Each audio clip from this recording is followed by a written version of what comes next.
onus of this game, and especially the earlier stages of this game, is going to be on Terizla Alpha, Zoskin, even this Ruby as well. Like, Ruby really needs to create a lot of space in this match for them to scale. No, man. Even Nets is going to have a difficult time. Yeah, I like this. Dang. That's the X Factor pick for RSG Philippines. Well done. Well done. They didn't go for the Carmilla. They still had the Lolita in their back pocket here.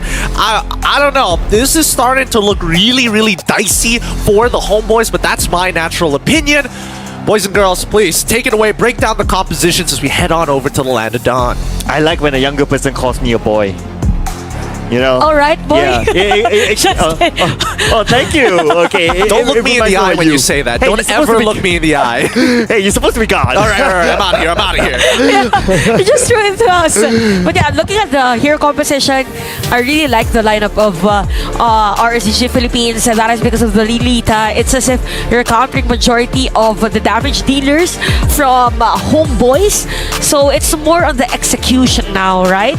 So it's more on the initial rotation for both RSG Philippines and Homeboys. Oh, but I do like the second half picks. I mean, the first half picks, we have seen it before, right? In game number 1. So second half picks is where the creativity comes in.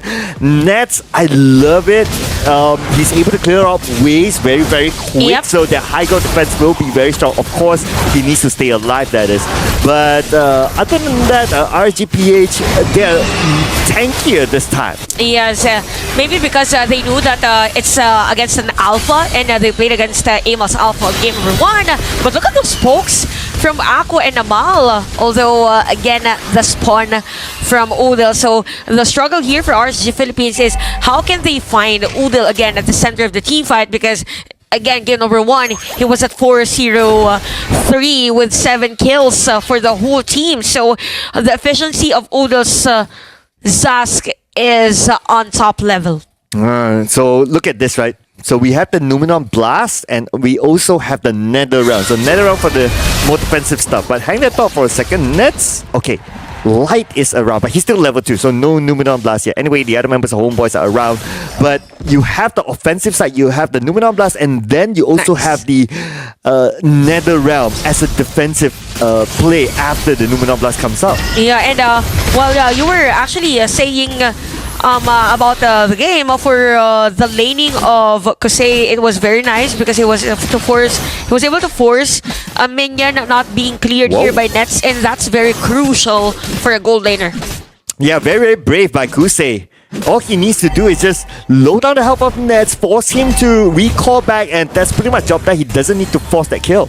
Yeah, that's true. And since the laning here is a bit of a problem in terms of gold lane, hence there's a space for RSG Philippines to go for a counterplay. Wow, Nether Realm is ready. So the members of RSG so far so okay, but Nibor is pretty low at this moment, and the penalty zone comes in. That is where Homeboys will score their first blood. But the fight's not over yet. From behind, they might be trading here against Iman, and Iman managed to get away thanks to the other members of Homeboys. Iman is not pretty low, and so yet 3. Super duper low. He's going to risk himself, and yes, he will. But to get out Iran, it's going to be a worldwide trade here as Mal gets a double kill, but Light is still there. Numenon Blast will not connect at all.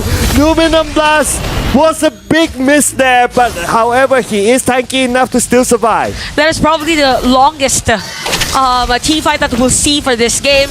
All along, I thought that it was already Iran's Dana during that time, but he was able to manage to secure a kill before dying, and the team fight at the top lane isn't done yet, as Mal is going to be down by the hands of RSG Philippines. Well, we might be seeing a brawl. Oh, wait a second, the Spirit did connect, but is he gonna go for it? Looks like the answer is no. No, because Yatri was around the perimeter. Oh wait, Turtle.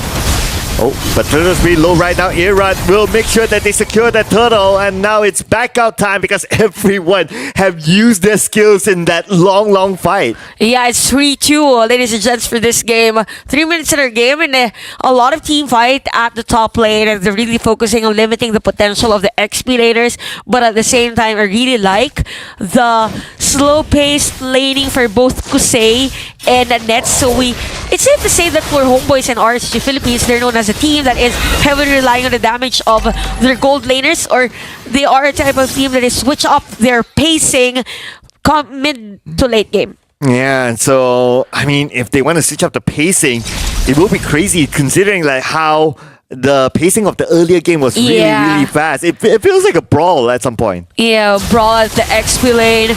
If they see someone, okay, let's fight. No running, just fighting until the last man stands on a team fight. We have 4 minutes into our game. Looking at the itemization, Kuse's out top in terms of gold. He has a corrosion sight already, so a bit at the top compared to Nets, because Nets is sitting next to him. A huge gap actually, because after Kuse, it's Aqua in terms of gold. Yeah, and I guess that's also because when it comes to winning the lane, Kuse had a small advantage at the start, because remember how he booked Nets and forced him to recall back. Yes, Nets have not died yet, that's okay, but because he was forced to recall back that one time, then Kuse has a little bit more advantage when it comes to items and goal. Yeah, and speaking of items, they're actually almost close, by the way. So Feather of Heaven has been already bought here by Nets, so it's just a matter of time when that we'll see Nets to be part of the lineup, because that's the strength of the lineup of Homeboys. As much as possible, you want Nets to be shredding all the HP bars of those players from RSG Philippines, but it's just the turtle objective. Whoever gets this turtle has the upper hand to force for a team fight. Yep, and looks like they will go in and try to get this turtle. Everyone's coming in right now. Aima will be the one to secure the turtle, and it goes to the hands of Homeboys by the back line. The light will not be shined onto him as Mal will get a double kill.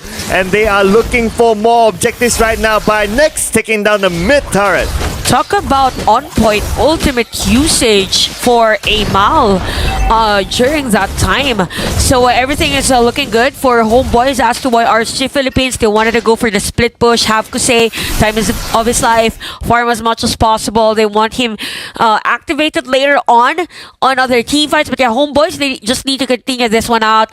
Nets is a 1-0-2, by the way, so that's a huge threat for RSG Philippines. And Mal now has the dominance ice.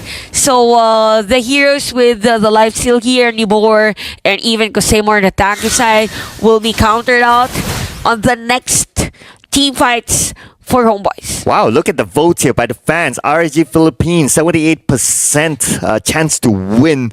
So, I mean, 6-2, 6 minutes, 30 seconds, it still could go anyone's game.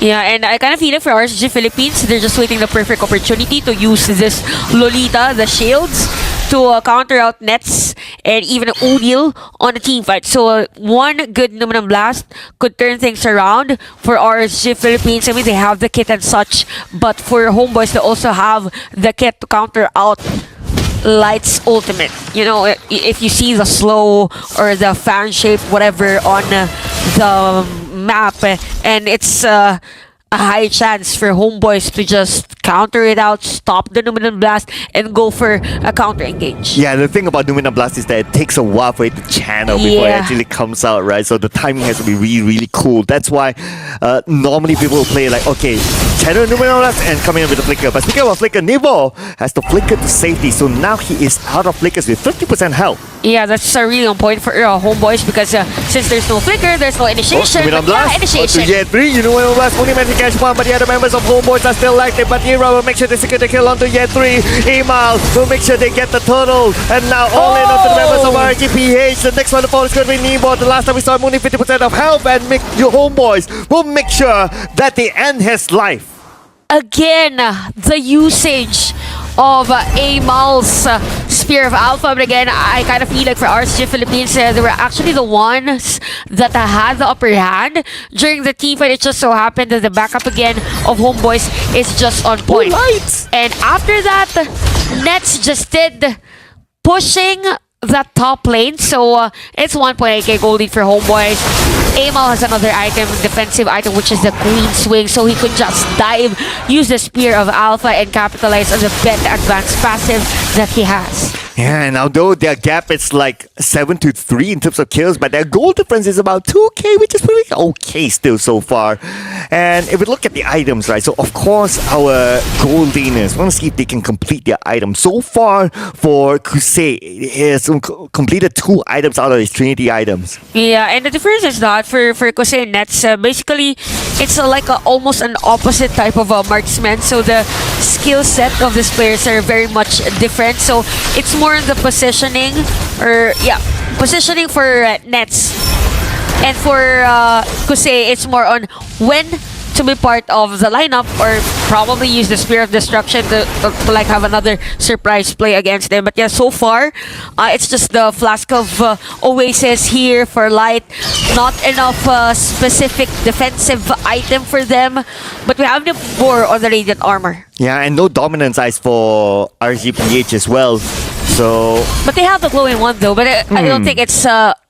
enough because for Homeboys they have the Dominance Eyes and the Glowing One.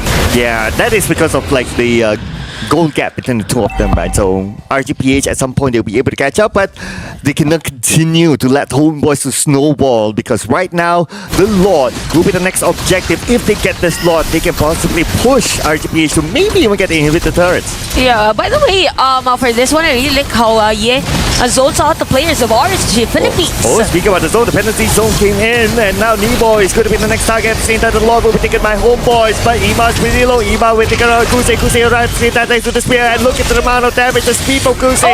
He's going for the chase on the Udil. Udil is pretty low right now. Udil managed to get away to safety. Aqua will go for the chase on the Udil. Udil, where are you going to go? Udil is going to go down. Aqua has him mounted behind. They managed to split out the members of Homeboys. This is the strategy of divide and conquer by RSG Philippines. RSG, the Raiders are now just raided Homeboys in their home country, and they're able to actually defend this Lord. All along I thought it's Homeboys on the upper hand, but again for RSG Philippines, it's okay if they get the Lord. We'll win the next team fight and take better objectives against Homeboys. So 9-8 is our score. I really like how Kosei has been playing for this game because he's just confident that whenever there is backup damage from his teammates, he's just doing the free hits. And we have to commend, by the way, the timing of Aqua's Nether Realm. During that time, the Boar was still alive, everyone was still alive. Look at this instant replay actually. There was a penalty zone, and look for Aqua's Nether Realm. It was so good. It was on point after Nibor's almost so close life-threatening situation. Yeah, and I really like Kusei took his time to teleport here after using the spear. And he was like the least targeted person because the other members of Homeboys, they were busy trying to take out the other members of RSG. And look at how they split out, including the bottom side whereby Udil was being chased down as well. So the moment Homeboys split out, RSG PH, technically they won the fight. Yeah, because they know that the strength of a Homeboys lineup is to be together as much as possible.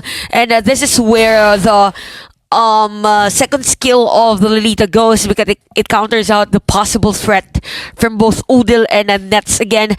So yeah, 9-8, 12 minutes, and we have the Winter Crown for Iran. So expect that after using the enhanced chains, they might want to go, or he might want to go use that Winter Crown and be the bait for RSG Philippines as an entry point for a team fight. Oh, you know what, Chantel? Oh, after that one fight, the goal difference has swung over to RGPH. Yeah, from 1-6, it's as if, okay, we take the all 1.6k gold to RSG Philippines. Yeah, it's the exact amount of lead that the Homeboys has. Yeah, I know, right? And that also means that the items that we talked about earlier on that RGPH was not completed yet, they would have completed it by now. And look at the gold leaderboard. Kusei, after that one fight, now he jumps to number 1. Yeah, by the way, he already has the rose gold nuclear for this game. So, oh man. It's as if he's expecting for a burst damage from Homeboys. And yeah, be up front. Oh, penalty zone. Let's get 5 out of side of RGPH, but the members of Homebois, they do not have the damage. Not all of them are there, so it looks like they went in without a plan, without the damage, and now they will be punished for it. Yet 3 will go down, and Homebois lost 3 players. They were not prepared to take this fight. That is a very crucial kill and a team fight from RSG Philippines. Oh, they're not done yet, Sir Cloud. No, this is it. Homebois will lose another one. Double kill will be given to Aqua. I think that's they it. could potentially end this game right now because it is a wipeout of Homebois. The minions are there. one's gonna defend. RSGPH, a reverse sweep onto Homebois. What a sweet victory for RSG Philippines. I thought we are gonna see another Lord objective, but they went in and forced 2 players down against Homebois, hence winning that game. What a smart move. What an adaptation against Homebois during that game. I wasn't expecting this for this game to be this different from game number 2, right, Gideon? Honestly, it was going well for the Homebois, and then it evened out, and I'm like, it'd be crazy if they actually contested for this Lord with 3 people, and then they did, and then they lose right off of that. What happened there? Oh man, I mean, the first turning point was that that one fight for the bottom Lord that RGPH managed to split out Homebois, and they pick up out one by one, and they won the fight. From that fight, the economy swung towards RGPH, and the second key point was that final fight for the top Lord. Homebois, they were not in position, but yet the penalty zone went in. I really want to see the... Hey, I'll let you know that. But give it up for our MVP here, Kusei, once again having a perfect KDA, 5-0-2. Not only was he able to hold his own against Nets in the lane, but outside of the lane, his positioning very sharp. Oh man. Yeah, that's a nice observation, because for Kusei, there were instances, or I'm not sure how many times he used his Purify, but it's almost not using it at all. It means that he knows where to position himself whenever there's a team, and it's very evident for RSG Philippines at the early part of the game that they're a bit struggling on the XP lane, but then again came the objective taking.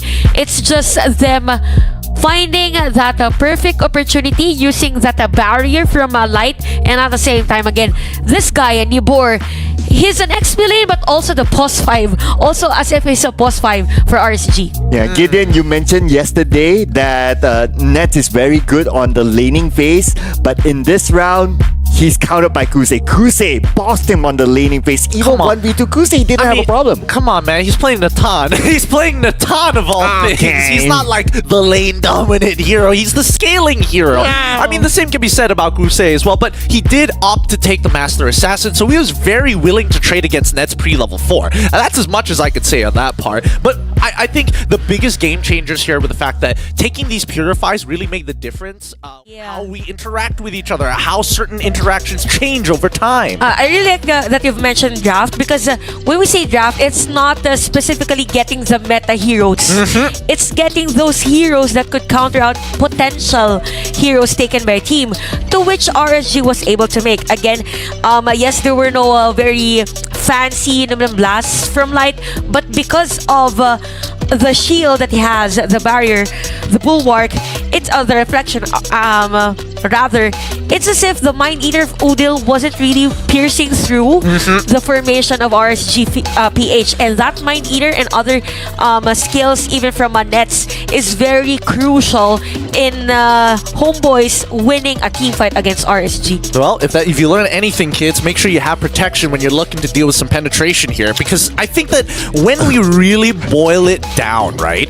Yes, there is the interaction of the Mind Eater not going through, but it's the job and onus of Amal and as well as Mal to push him out of the way. That's how they won the first couple of interactions. They're like, oh, Guardian's Bulwark comes out, Amal's like, hell no, Spirit Alpha. Yeah, that's true. And it's just that for RSG Philippines, everything was like looking good for Kusei at the goal lane. There's no like a huge gap against the Nets, so they were on point.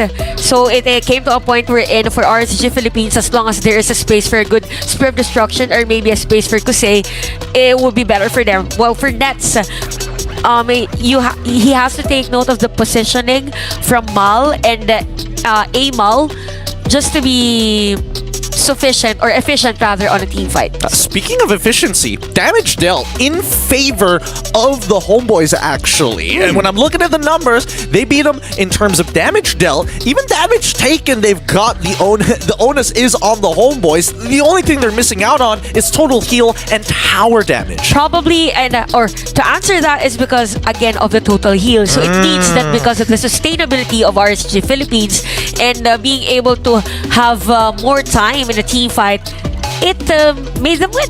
And I would say the biggest factor of the damage dealt is because of your comparing having a Zaz and also a Faramis. So yeah, I mean Zaz, it just goes all around creating damage, and Faramis at points he want to focus more onto hitting the nether realm right, so he becomes a little bit more defensive. So that's why the numbers swing a little bit towards Homeboys. I think that's fair. That's a fair point. But do you think that because of the way the game is already played and there's so much threat, somehow like Nets taking a good amount of damage, that going for the Blood Wings instead of traditionally we've seen third item being Holy Crystal for the Natan, it's not like they didn't have the money to do so. When we look at the graph, right, it was initially going into RSG's favor, and then it bounces back in towards Homeboys' favor, and they fight for that priority until one big fight happening roughly around the 10 minute 40 second mark to 11 minutes, and that's where it all just hit the fan. Man, this graph reminds me of my love life.